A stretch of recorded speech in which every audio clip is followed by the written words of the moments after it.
안녕하십니까. 김선훈인데요. 오늘같이 더운 날 많이들 더우셨잖아요. 잠도 제대로 못 잘 정도로 그렇게 더운데 참 휴가도 안 가시고 이렇게 참석해 주셔서 감사드립니다. 오늘 같이 한번 살펴보시자고요. 오늘 제가 함께 교제할 이 제목은 이 사람입니다. 사람. 도대체 사람이 뭔가? 이 의존적 피조물이죠. 의존적 피조물. 저는 그랬어요. 이 학창 시절에 국어 시간 다 있었잖아요. 근데 국어 시간이라고 국어를 배워야 된다고 그래서 그게 무슨 소린가 그랬죠. 내가 그럼 국어를 할 줄 모른다는 말인가? 우리가 사용하고 있는 말이 국어인데 특별하게 더 배울 게 있나? 그런 의문이 좀 들더라고요. 근데 참 생각해보면 저처럼 이렇게 어눌한 사람이 없어요. 참 말을 제가 참 잘 못하는데 못하다 보니까 또 말도 느리고 참 어떻게 보면 이 한국말 배우고 사용하는 그런 외국 사람들 그 사람들보다도 이 국어 이 어휘력이나 이 국어의 사용 능력이 참 형편없습니다. 참 부끄러운 그런 말씀인데 어떻게 보면 이 세종대왕한테도 미안하죠. 또 그래요. 이 사람이라고 그러는데 우리가 다 사람이잖아요. 사람에 대해서 더 특별하게 배울 게 있나? 살펴볼 게 있겠나? 이런 마음도 들죠. 근데 사람에 대해서 제대로 알고 있느냐? 그렇지도 않은 것 같아요. 사람에 대해서 알지 못하고 있다.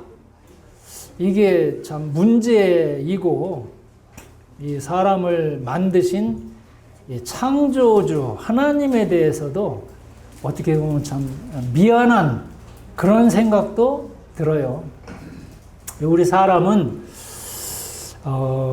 역사적으로 사람의 과거, 현재, 또 미래 어떻게 될 것인가, 우리 사람이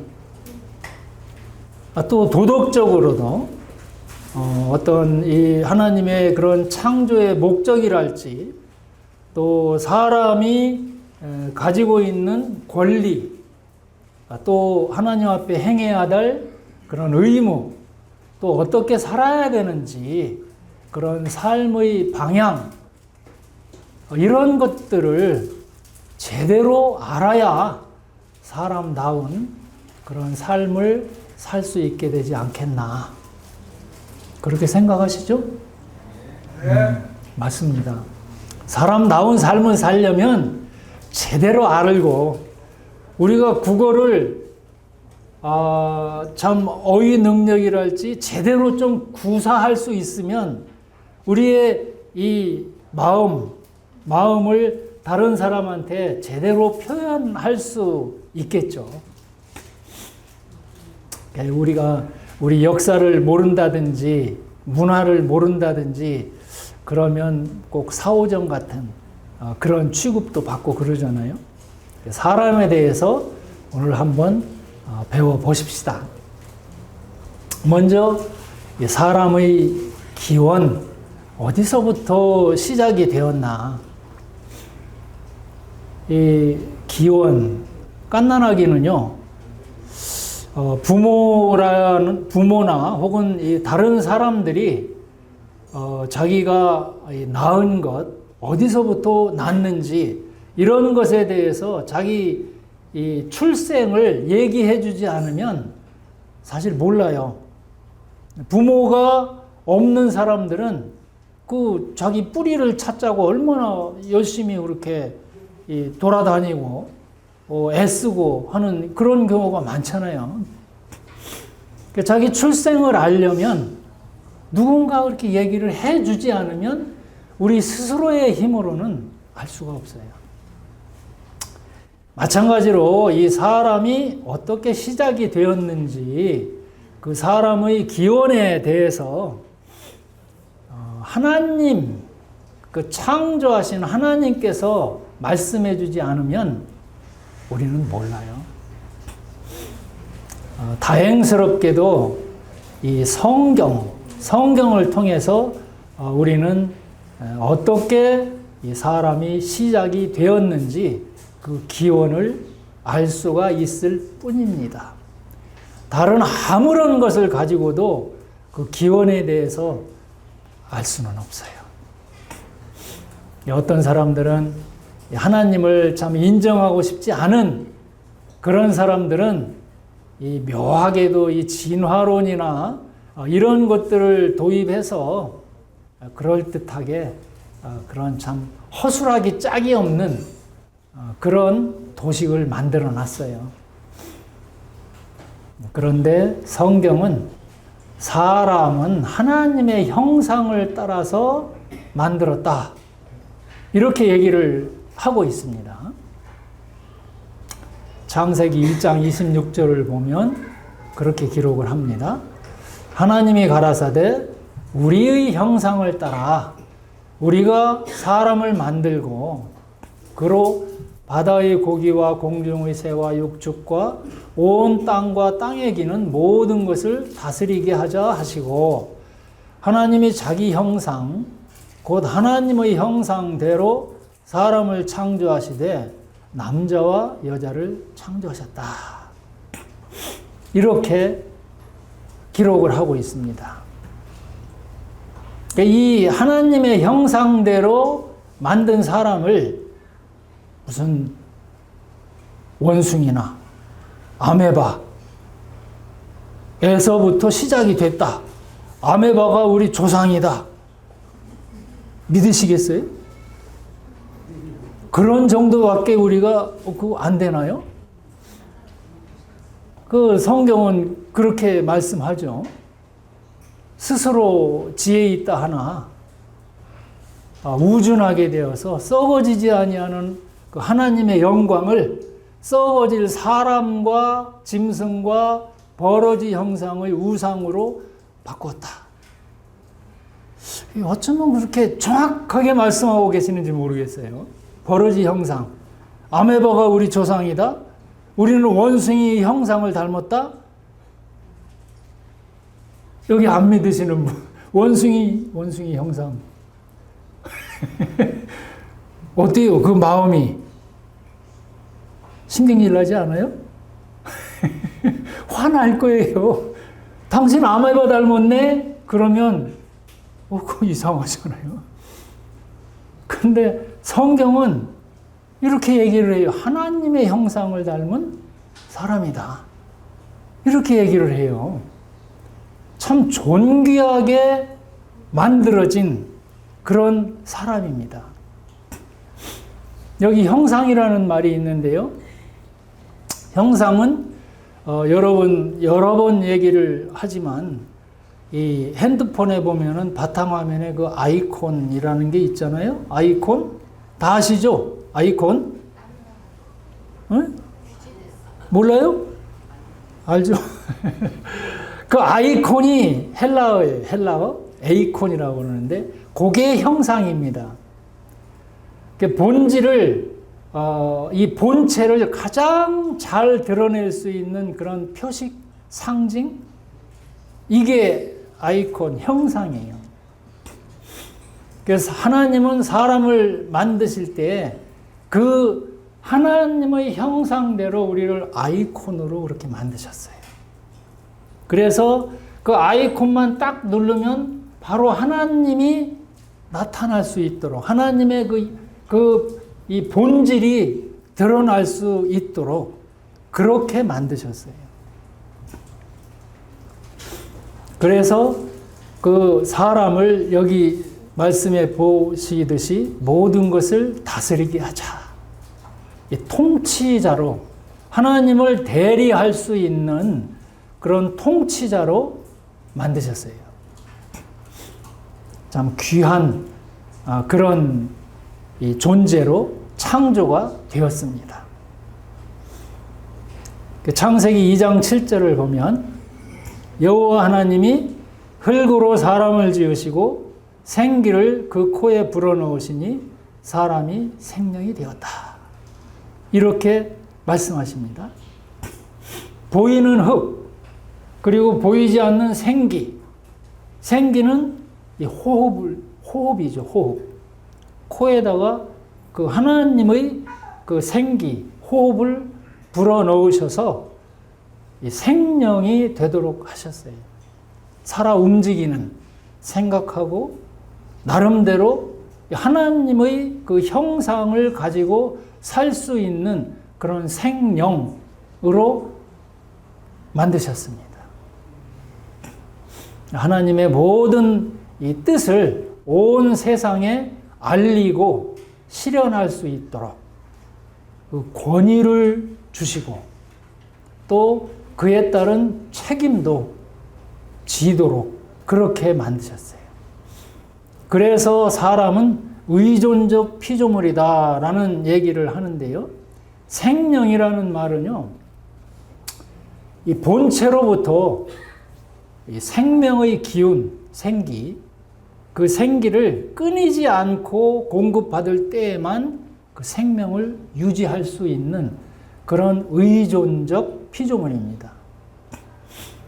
그 생기가 끊어질 때는 그 죽음이에요.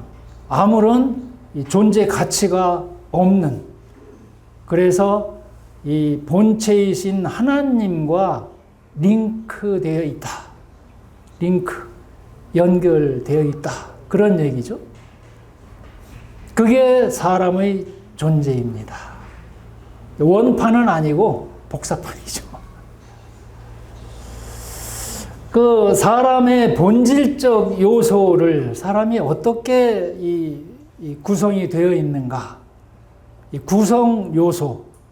또 사람은 인격적이다라고 하는데 어떤 인격적인 요소를 가지고 있는가? 이걸 한번 살펴보게 되면 구성 요소를 보면은요. 데살로니가전서 5장 23절에 그렇게 기록을 합니다. 평강의 하나님이 친히 너희로 온전히 거룩하게 하시고 또 너희 온 영과 혼과 몸이 우리 주 예수 그리스도 강림하실 때에 흠없게 보존되기를 원하노라. 그래서 우리 사람의 구성 요소는 영과 혼과 몸으로 그렇게 구성이 되어 있습니다. 여기서 영은 하나님을 만나고 소통하는 그런 영역입니다.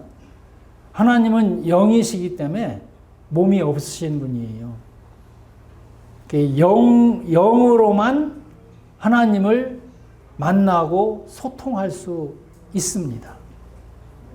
이 영이 그런 부분이죠. 이 혼은 자기 자신과 만나고 소통하는 그런 영역입니다. 희로애락, 애오욕 이런 것들이 자리하고 있는 그런 부분이죠. 몸은 세상과 만나는 부분입니다. 세상과 소통하는 그런 부분이죠. 하나님께서 역사하시는 순서를 보면 먼저 이 영을 통해서 혼에게 영향을 주게 되고 몸을 이끌어 가시는 거죠. 영과 혼과 몸으로 그렇게 구성이 되어 있습니다. 짐승은 영이 없어요.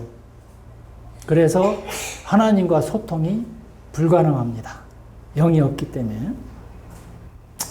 인격 요소를 보면 사람은 이 지정의를 가지고 있다고 합니다. 이 지성, 감정, 의지죠. 지성은 이 사물의 옳고 그름을 인식하는 능력이에요. 이것이 책상이다 라는 그런 학습 정보가 들어오면 저 의자를 보고는 이걸 책상이라고 하지 않아요. 사물의 옳고 그름을 분별하는 그런 능력, 이걸 지성이라고 하죠. 어떤 사물을 객관적으로 인식하고 판정하는 그런 능력입니다. 그래서 사람은 그 능력, 이 지성을 가지고 무엇을 하느냐? 이 자연, 사회, 이런 것들을 이해하고 발전시키고 또 가장 이상적인 사회가 되도록 이 지성을 이용을 합니다. 또 감정은 이 옳고 그름에 대해서 상황 변화에 대한 반응, 이걸 감정이라고 그러죠. 혹은 감성, 그렇게 얘기를 합니다. 그래서 자신과 타인, 그런 감정과 느낌을 평가하고 표출하고 이 정서를 유기적이고 효과적으로 조절할 줄 아는 그러한 능력이에요. 의지는 그 옳고 그름을 판단해서 행동으로 옮기는 욕구와 능력입니다. 이 지정의가 우리 사람의 인격을 나타내고 있는 그런 요소인데요. 이 지성과 감정과 이 의지가 균형이 잡혀야 제대로 이상적인 그런 사람이 돼요. 어느 한쪽에 치우쳐버리면 이상하게 나타나는 그런 존재가 돼버리죠. 하나님도 이 지정의를 가지고 계십니다.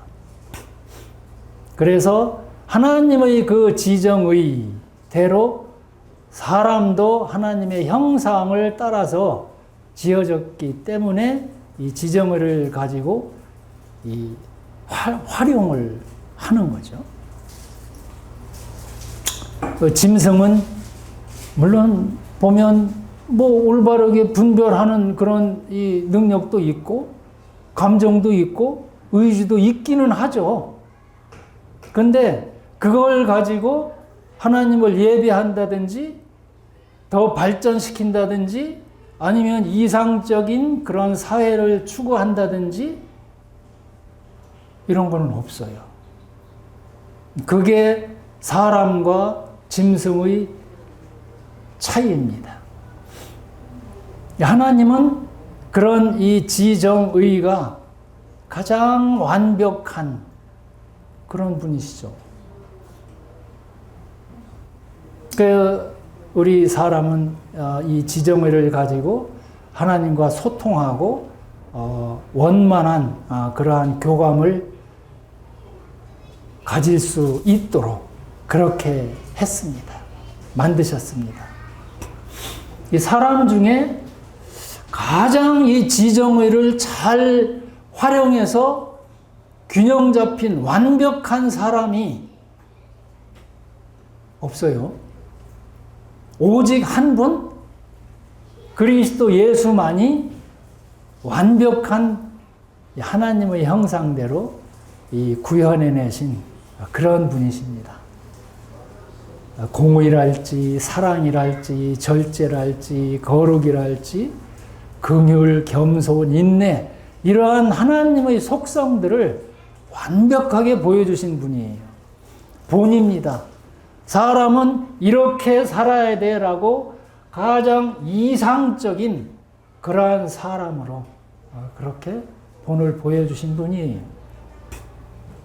그래서 주님께서는 이 사람의 대표자가 되실 수 있습니다.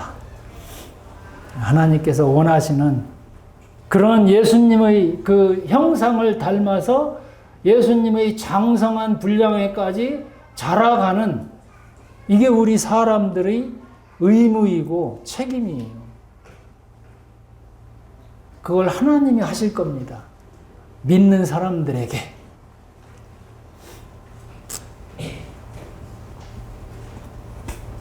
이 사람의 창조 목적을 보면은요, 성경에는 뭐 국어사전처럼 이 창조 목적에 대해서 꼭 집어가지고 그렇게 설명하는 곳은 성경에는 기록되어 있지는 않아요. 근데 여러 곳에서 여러 모양으로 이 창조 목적에 대해서 말씀은 하고 계십니다. 하나님의 사랑의 대상, 사랑하고 또 사랑받는 그런 존재가 되게 하기 위해서 또 하나님과의 소통이 온전하게 되게 하기 위해서 그렇게 사람을 창조하셨죠. 이사야서 43장 7절은 그렇게 기록합니다. 무릇 내 이름으로 일컫는 자 곧 내가 내 영광을 위하여 창조한 자를 오게 하라. 그들을 내가 지었고 만들었다. 만물의 영장으로, 만물의 영장이라면 다스리는 그러한 이 힘이 있는 그걸 만물의 영장이라고 그러죠. 하나님을 대리하는 존재로서 하나님의 모든 기쁨과 하나님의 영광을 위해서 창조한 그런 사람입니다. 또 이사야서 43장 21절을 보면 이 백성은 내가 나를 위하여 지었나니 나의 찬송을 부르게 하려 함이니라. 예배하고 찬송 드릴 수 있게 또 하나님을 즐기도록 하기 위해서 창조하셨습니다.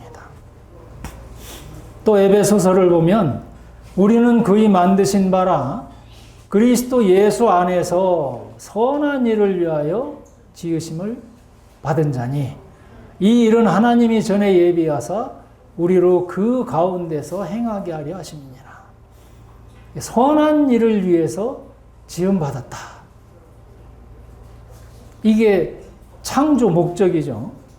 또 베드로전서 2장 9절을 보면 오직 너희는 택하신 족속이요 왕 같은 제사장들이요 거룩한 나라요 그의 소유된 백성이니 이는 너희를 어두운 가운데서 불러내어 그의 기이한 빛에 들어가게 하신 자의 아름다운 덕을 선전하게 하려 하심이라. 하나님을 영화롭게 하기 위한 모든 권세를 주시기 위해서 창조하셨어요. 또 갈라디아서에 보면 너희가 아들인 고로 하나님이 그 아들의 영을 우리 마음 가운데 보내사 아바 아버지라 부르게 하셨느니라. 한 가족, 한 공동체, 이 한 가족으로 아버지와 아들의 관계가 되어서 서로 친밀한 교제 가운데서 화목과 평안을 누리도록 그 하나님을 아버지라고 부를 수 있는 그런 권세를 주신 거죠. 그러므로 내가 이후로는 종이 아니요 아들이니 아들이면 하나님으로 말미암아 유업을 이을 자다. 유업을 이을 자로 만드시기 위해서 창조하셨어요. 자기 자녀를 자기 닮은 그런 자로 열심히 훈련시켜서 그 유업을 주고 싶어하는 이게 아버지의 마음이듯이 하나님도 그래요. 하나님의 형상을 닮은 자에게 유업을 계승하도록 그렇게 하시는 거죠. 충분한 역량 또 하나님의 유업을 다스릴 수 있는 그런 자질 이것이 갖추어지도록 양육하고 훈련하고 이게 필요한 거죠. 예수님을 보면 세상에 오셔서 유업을 이을 아들로서 충분한 자격이 있는 것을 증명하셨어요. 순종하시고 아버지의 뜻대로 행하시고 아버지가 하라는 그 일만 하시고 아버지의 마음에 딱 들었어요. 이 충분한 자격이 있다. 이걸 증명하시고 완벽한 아들로 그 지위, 아들의 지위를 취하셨습니다. 이게 예수님이에요. 그래서 흔히 얘기하듯이 완전한 하나님이시면서 완전한 사람, 신성과 인성을 함께 지니고 계신 그 예수님이십니다. 그 아들의 지위를 취하셨어요. 그 아들의 지위를 가지고 하늘나라에서 우리와 연합하셔서 우리를 그 아들의 위치에 놓기를 원하셔요. 아들의 지위를 가지도록 예수님이 그렇게 준비하고 계세요. 하나님의 아들이신 그 예수님께서 스스로 낮아지셔서 그 아들의 위치를 취하셨다? 이거는 저희가 생각해 볼 때요, 말이 안 되는 거예요, 사실. 얼마나 많은 희생과, 자, 얼마나 많은 것을 포기하셨습니까? 그 하나님이 그냥 높임만 받고 계셔도 누가 뭐라고 안 하는데, 그 아들의 자리를 취하셔서 내려오셨어요. 나를 건져내시려고. 그리고 건져내셔서 그 아들의 자리에 함께 그렇게 앉히시고, 그 예수님은 영원히 그 자리를 안 버려요. 그냥 아들의 자리로 영원히 계십니다. 왜? 나를 위해서. 그래야 중보자로서의 제사장으로서 그 임무를 다 하시는 거죠. 지금 지상에 뭐 어느 정도 그 어느 기간까지는 아들이었다가 사람이었다가 그냥 하늘로 올라가실 때는 사람 아닌 하나님으로 계신다? 그럼 내가 연합할 수가 없죠. 사람과 사람이 연합하고 함께 그렇게 가는 거지. 예수님은 영원히 거기 사람으로 계셔요. 하나님으로도 계시면서 사람으로도 계시는 그런 분이십니다. 얼마나 많은 낭비를 하고 계신지 몰라요. 나를 위해서. 대표자가 되셨기 때문에 그래요. 사람의 대표자로서 그렇게 계실 거예요. 그 일을 위해서 그 유업을 우리에게 함께 공동 소유로 그렇게 하시기 위해서 그리 하신 거죠. 에베소서 1장 3절에 보면 하늘에 속한 모든 신령한 복으로 우리에게 복 주셨다 그랬어요. 그 모든 지위 다 우리 거예요. 다 우리 걸로 주셨어요. 주셨는데 그걸 안 받는다? 못 믿겠다? 그럼 그냥 못 믿는 거예요. 그냥 굳어지는 거예요. 안 믿는 걸로 모든 복도 받을 자격이 없어요. 근데 예수님의 그 하신 일을 믿는 자들에게는 모든 것을 함께 공동 소유로 그렇게 유업으로 받아요. 그게 아버지와 아들의 원하시는 일입니다. 참 얼마나 우리를 존귀하게 생각하시는지. 근데 이 자유의지라는 말씀 많이 들어보셨죠? 자유의지라는 말이 있어요.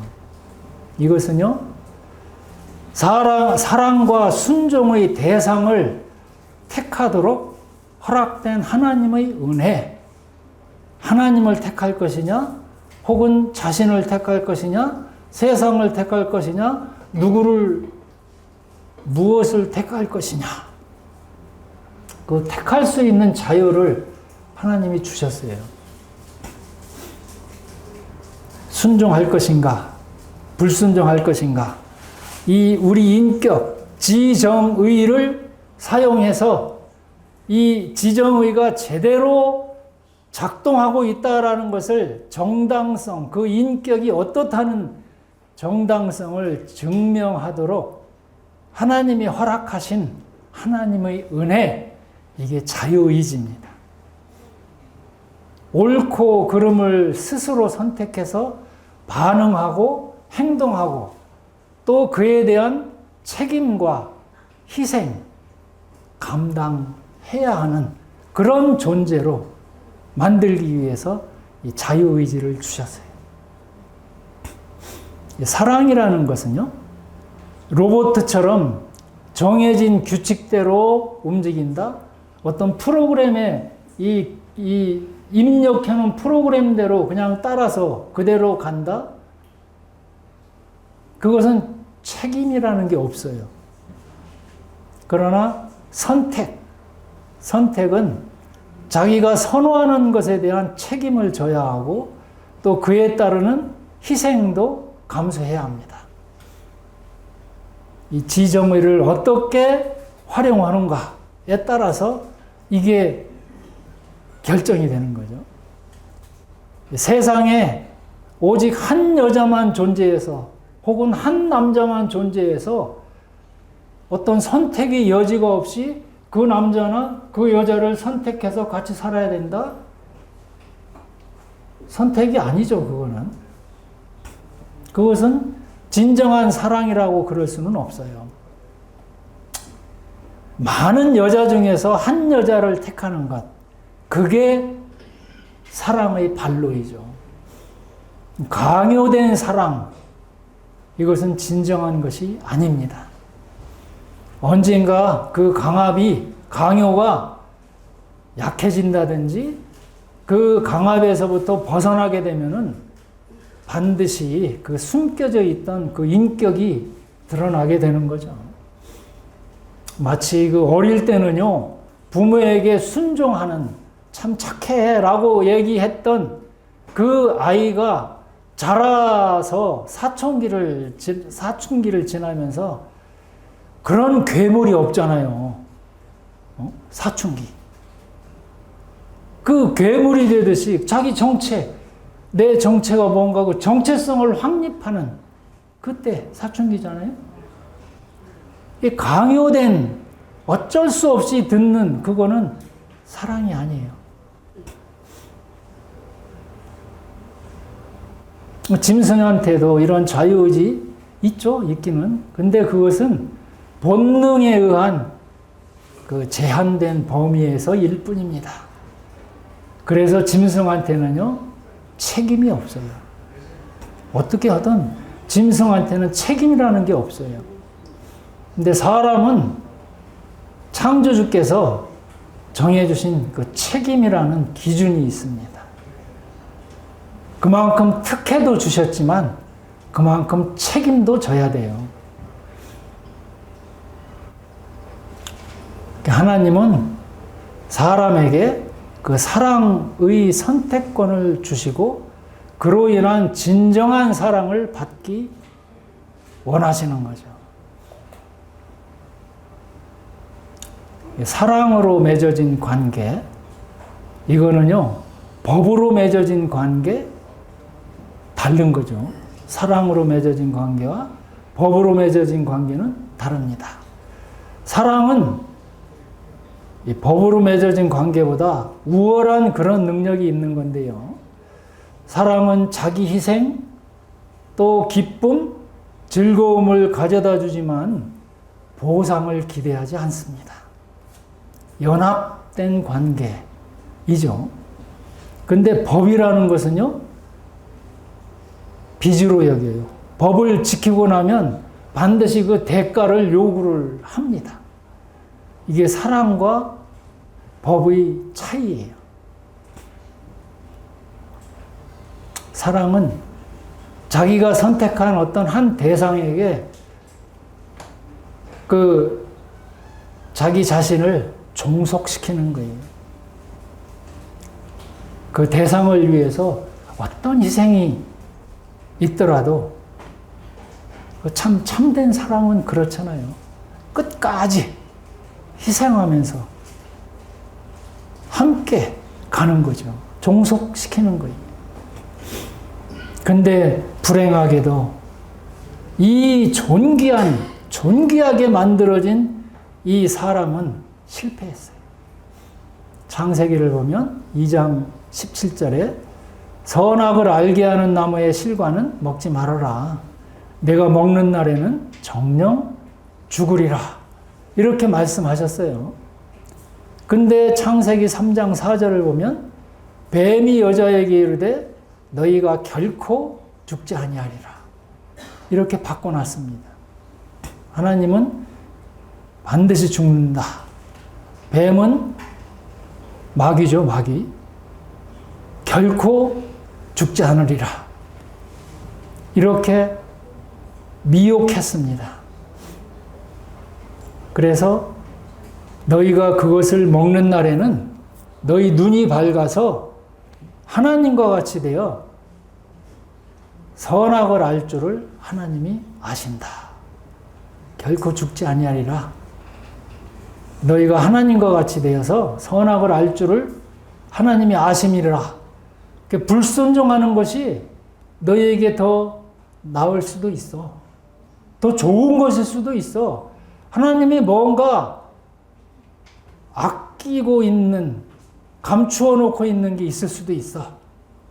하나님 불순종하면 죽는다고 하셨는데 안 죽을 수도 있어. 이거 하나님 거짓말 하시는 거야. 하나님처럼 되어서 하나님과 겨룰 수 있는 그런 지혜, 그런 능력 가질 수 있어. 이렇게 거짓말을 하는 거죠. 지옥이 어디 있어? 하나님 괜히 겁주고 계신 거야. 사람이 죽으면 그만이지. 뭐 해댈 게 뭐 있겠어. 그냥 마음대로 살아도 돼. 그게 좋은 거야, 사람한테. 하나님은 보면 쓸데없이 억압하고 하고 싶은 것도 못하게 하고 그렇게 하고 있어. 그 말을 듣고 사람은 더 마음에 들었던 거죠. 내 인생은 나한테 주어진 거야. 내 마음대로 해도 되는 거야. 괜히 겁먹지 않아도 돼. 아무렇지도 않을 거야. 다 그렇게 살고 있잖아. 그냥 내 마음대로 악착같이 사는 거, 그게 더 좋고 복 누리고 그게 사람다운 삶이야. 내 인생에 하나님이 개입되는 거, 그거는 하나님이 나를 올가매려고 그러는 거지. 그런 생각 하는 거죠. 성경 이 말씀 갖다 들이대면은요, 많은 사람이 그렇게 얘기를 해요. 하나님 어디 있어? 그냥 살던 대로 살게 놔둬. 창세기 3장 1절을 보면 이 뱀이 가장 간교하다고 그랬어요. 짐승 중에 가장 간교하다. 이 간교하다라는 말은요, 이 뱀의 전략인데, 하나님의 이 명령을 잘못 인용했어요. 죽으리라 했는데 죽지 않을 거야. 또 의심이 들도록 의심을 조장하고 자율적인 지혜, 자기 지혜 호소하고 있어요. 네가 더 나아. 네 방식대로 해. 괜찮아. 안 죽어. 그런 거죠. 그래서 여자가 그 나무를 본즉 먹음직도 하고 보암직도 하고 지혜롭게 할 만큼 탐스럽기도 한 나무인지라. 여자가 그 실과를 따먹고 자기와 함께한 남편에게도 주매 그도 먹은지라. 남편도 끌어들여가지고 공범을 만들어 놨습니다. 참 여자 이기는 남자 없어요. 사람은 뱀의 말을 듣고요, 자유의지를 잘못 사용한 겁니다. 창조주이신 하나님의 뜻에 순종하기보다는 자기를 위해서 사용했어요. 하나님은 온 세상의 통치자이시고 창조주이시고 심판주이셔서 이 세상을 하나님을 위한, 하나님에 의한 그런 세상이 되도록 그렇게 만드셨는데요. 사람은 사람을 위한, 사람을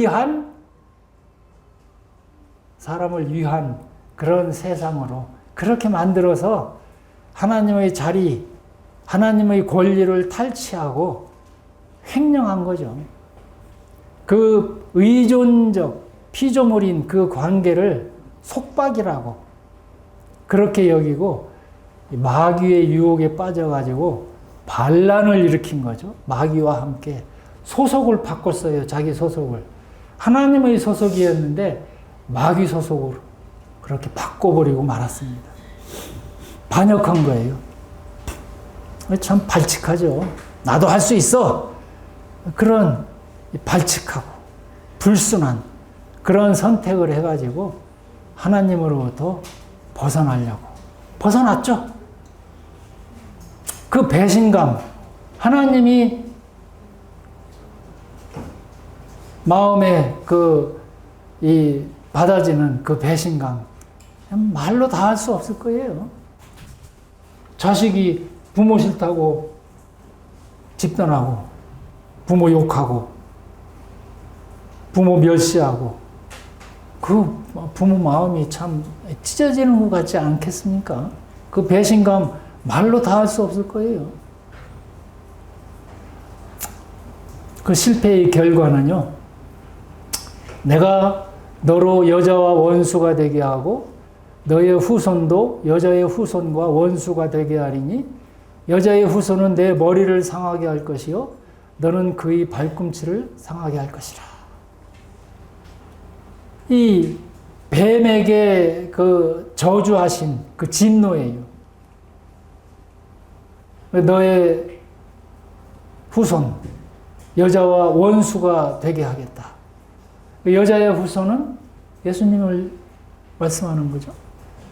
이 서로 원수가 되게 하셔서 마지막에는요, 여자의 후손, 이 예수님으로 인해서 이 마귀를 물리치는 그런 예언을 하신 겁니다.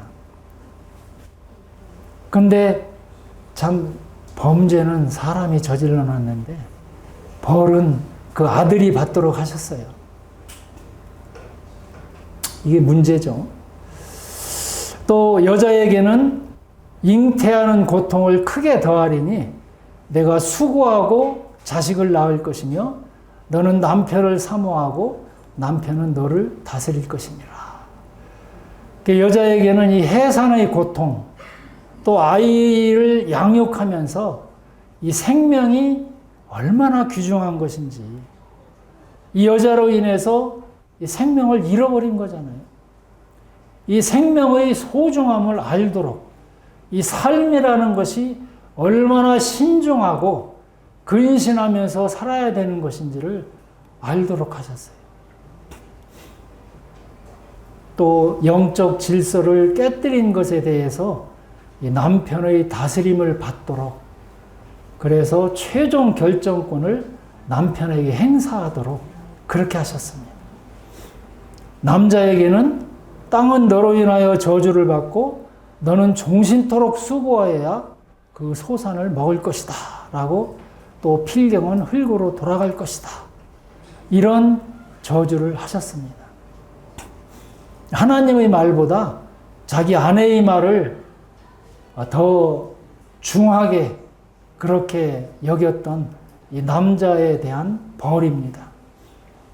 그래서 가정의 책임을 스스로 지도록 하고 가정을 부양해야 하는 그런, 참 이제는 수고하고 얼굴에 땀이 흐르지 않으면 아무것도 얻을 수 없는 그런 자들로, 그래 네가 독립을 원한다고 했으니까 독립해봐, 이런 이 진노를, 벌을 내리신 거죠.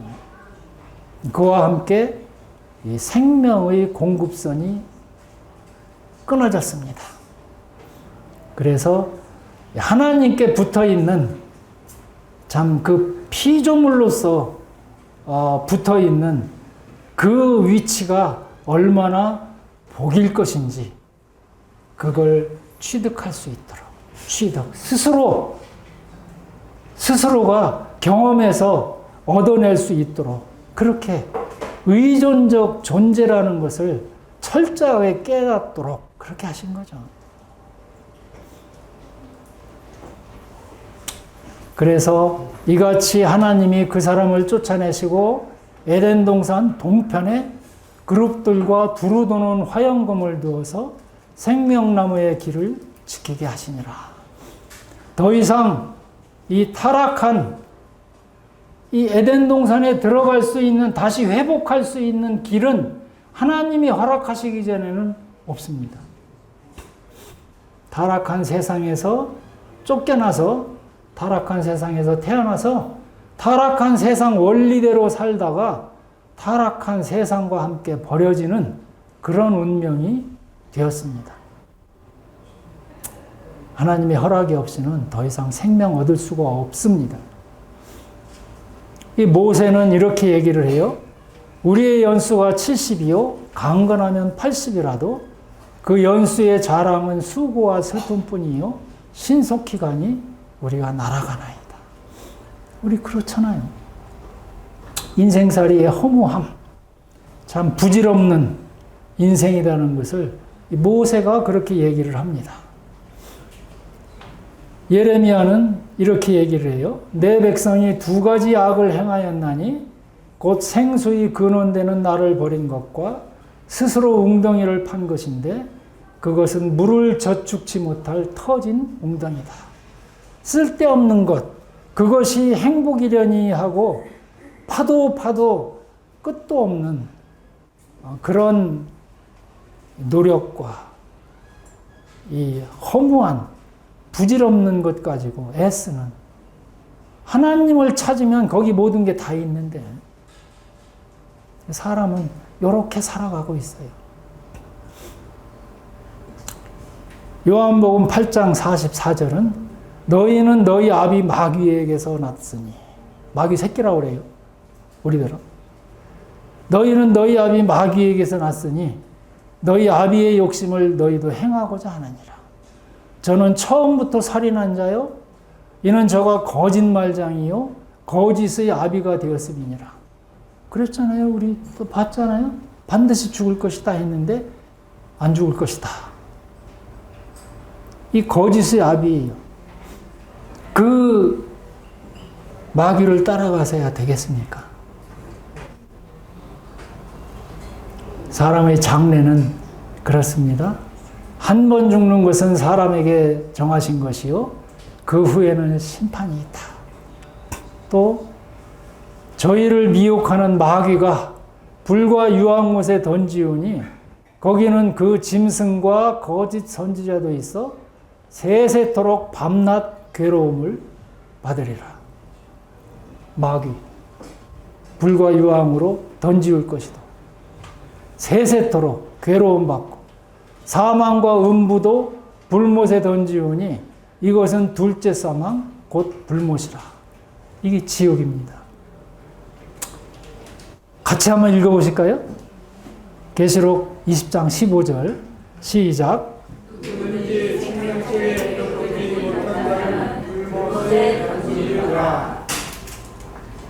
이렇게 돼서야 되겠습니까?